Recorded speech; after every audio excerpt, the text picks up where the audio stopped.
welcome to 99 TV నేను ప్రియాంక ప్రస్తుతం మానవ జాతిని కబళిస్తున్న యుద్ధం సరిహద్దుల మీద కాదు సర్వర్లలో నడుస్తోంది దానికి పేరే ఏఐ మనిషి సౌకర్యం కోసం పుట్టిన ఈ సాంకేతిక విప్లవం ఇప్పుడు అదే మనిషి ఉపాధిని తినేస్తోంది ఒకప్పుడు ఏఐని సహాయకుడిగా చూసాం ఇప్పుడు అది మన స్థానాన్ని ఆక్రమిస్తోంది కేవలం ఒక నోటిఫికేషన్ ఒక ఈమెయిల్ అంతే ఉద్యోగం చరిత్ర లక్ష మంది ఉపాధికి ఎసరు ఇది కేవలం న్యూస్ హెడ్లైన్ కాదు ఇది కొత్త యుగంలోని మానవ సంక్షోభం ప్రపంచాన్ని నడిపించే టెక్ జైంట్లు అమెజాన్ ఇంటెల్ టీసీఎస్ మైక్రోసాఫ్ట్ ఇవన్నీ ఇప్పుడు ఏఐ యుద్ధంలో నిలబడ్డాయి 2025లో ఇప్పటి వరకు 218 కంపెనీలు 1,12,700 మందికి పైగా ఉద్యోగులను తొలగించాయి అమెజాన్ తన చరిత్రలోనే అతిపెద్ద జాబ్ కట్ ప్రకటించింది 30,000 ఉద్యోగాలు ఒక్కసారిగా గాలిలో కలిశాయి ఇంటెల్ చిప్ మేకర్ నుంచి ఏఐ ఫ్యాక్టరీగా మారుతోంది 24,000 మందికి తదుపరి ప్రాజెక్ట్ లేదు అని నోటీసులు ఇచ్చింది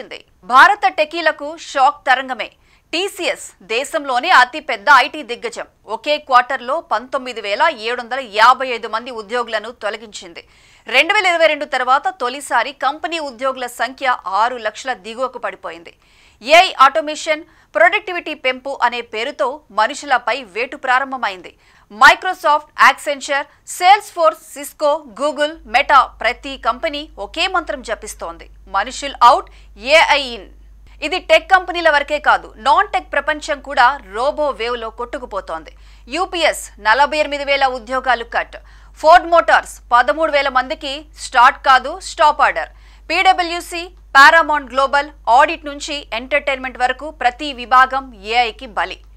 ఏఐ కొత్త అవకాశాలు తెస్తోంది కానీ మనుషుల ఉద్యోగాల తలుపు మూస్తోంది ఇది అభివృద్ధి పేరుతో నడుస్తున్న నిశ్శబ్ద నిరుద్యోగ విప్లవం ప్రతి సంస్థలో ఏఐ విభాగం పెరుగుతోంది కానీ మానవ విభాగం క్షీణిస్తోంది క్లౌడ్ జనరేటివ్ ఏఐ ఆటోమేషన్ ఇవి కొత్త పెట్టుబడుల బాటలు కానీ వాటి వెనుక వేల కుటుంబాల ఆర్థిక చీకట్లు ఉన్నాయి ఒకప్పుడు మనుషులు మిషన్లను నడిపారు ఇప్పుడు మిషన్లే మనుషులను రీప్లేస్ చేస్తున్నాయి ఇది కేవలం జాబ్ లాస్ కాదు జనరేషన్ కు షాక్ టెక్నాలజీ పైన మాగదు కానీ మానవ విలువలు ఆ పైనానికి దిక్సూచి కావాలి రోబోలను సృష్టించిన మనిషి తనే రోబో బారిన పడకూడదు ఒక ప్రశ్న మాత్రం గట్టిగా మార్మోగుతోంది ఏఐ భవిష్యత్తు మనిషిని నడిపిస్తుందా లేక మనిషే ఏఐని నియంత్రిస్తాడా